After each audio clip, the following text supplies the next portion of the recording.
Hi, everybody. It's time for your Farm and Ranch news. Well, a new USDA labeling rule will go into effect on January 1st, tightening standards for when meat, Alright, product of USA meat labeling rule taking effect on January 1st. poultry, and egg products may be identified as a product of the United States.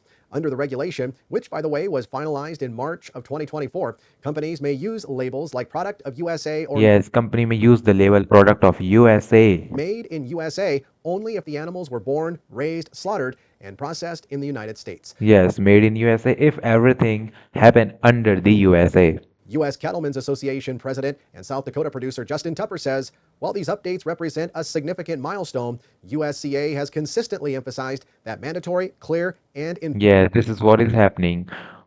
enforceable origin transparency remains their long-term objective. Problem with it is it's voluntary. Yes, this is the on the phone Justin Tupper, US Cattlemen's Association president.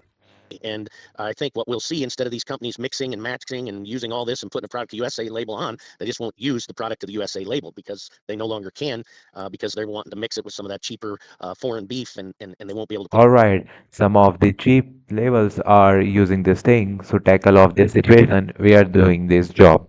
that label on. So I think we need to continue to work. It's a beginning. Now, it's important to note that meat from animals imported live for feeding or processing no longer qualify, and products that are minimally processed may use qualified claims, such as noting they were sliced or Yes, noting they were sliced or packaged domestically using imported meat. The rule yes, imported meat is what we are talking about. doesn't require companies to use U.S. origin labels, but any firm that does must maintain records supporting that claim. Yes, must maintain the record supporting that claim. That's what you have to do right here. USDA will generically approve labels without additional verification programs. And they say the regulation applies only to domestic sales, Yes, only to domestic sales, not to the international sales. That's what we have point here. not exports. Meanwhile, critics warn it could strain trade ties, in particular with Canada and Mexico, and discourage import. Yes, that's what happening. What are your thoughts coming down?